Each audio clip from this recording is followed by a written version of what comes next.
This is a video tutorial to show you how to complete your evaluations on EValue.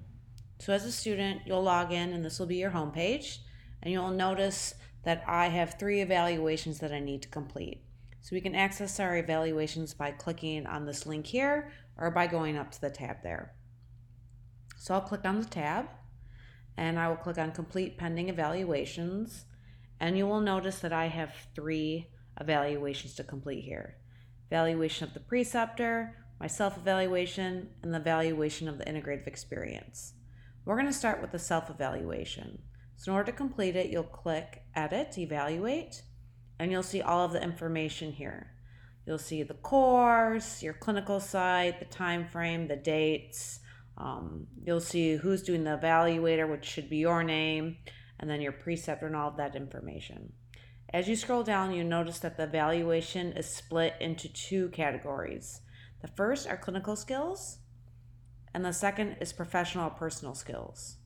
So as you go through, you'll be completing this assessment on yourself. So as we see our rubric over here, we have 5 potential options. We have meets expectations.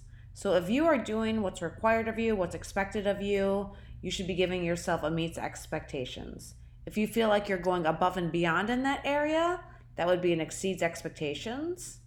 Occasionally fails to meet expectations means sometimes you're not meeting what's required or expected of you. And then fails to meet expectations is demonstrating that failure is occurring over a repeated time frame. And then we have no basis for evaluation. That means it might be possible that you might not be able to evaluate yourself on that category because you have not been exposed to it.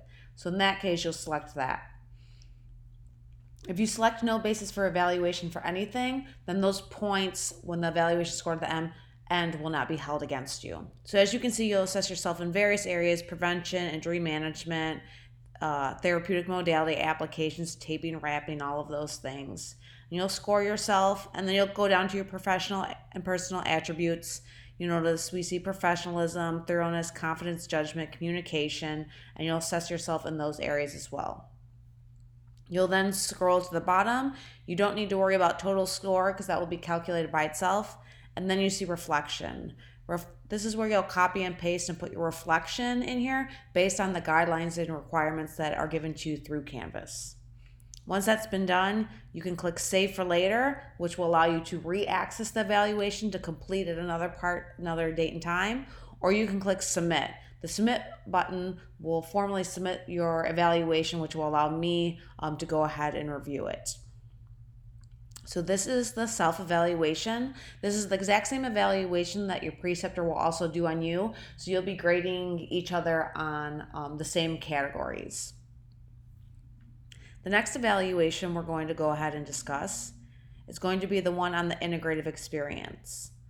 The evaluation on the integrative experience, the one on the integrative experience is about the clinical sites. So if you're assigned to Detroit Country Day High School, this is on that site. Or if you're assigned to maybe Wayne State Athletics with football, this is on that site. This does not pertain to your preceptor. It simply pertains to the clinical site. So if you look at these areas, again, we have the same as far as criteria. Did the site meet your expectations, exceed, occasionally fail, or really that wasn't even provided at the clinical site, so you can't even make a judgment related to that. And you'll go through and score things accordingly based off of those aspects. You'll see clinical skills here.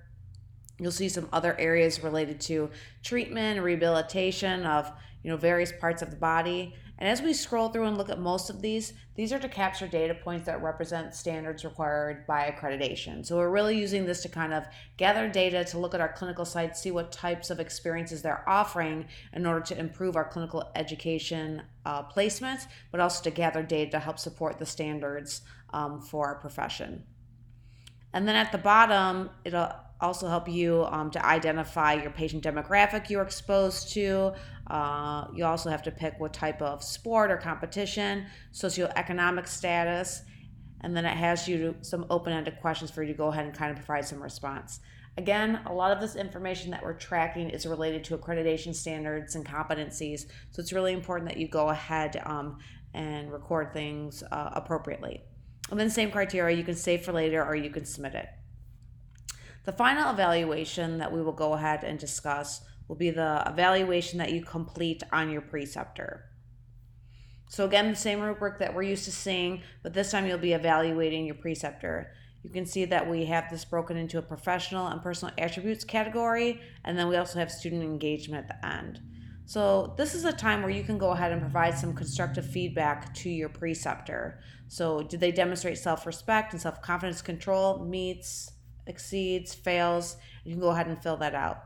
You do not have to worry about your preceptor seeing this evaluation until after they have completed theirs on you. So the preceptor will complete their evaluation on you, and only until they've completed that will then they be able to see the evaluation you complete on them.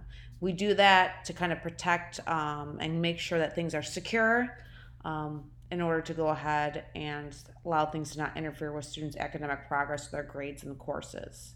And then you'll scroll down. You'll be asked to state how many number of hours that you felt that your preceptor did education with you in formal form or informal or formal. You'll provide some open-ended feedback in relation to if your preceptor felt, met your academic needs or if they were a positive experience, and really just an opportunity to provide anything you want in order to disclose related to the interaction you had with your preceptor for the semester or the course. And then you can click Save for Later or Submit. And that is how to go ahead and complete your evaluations on EValue.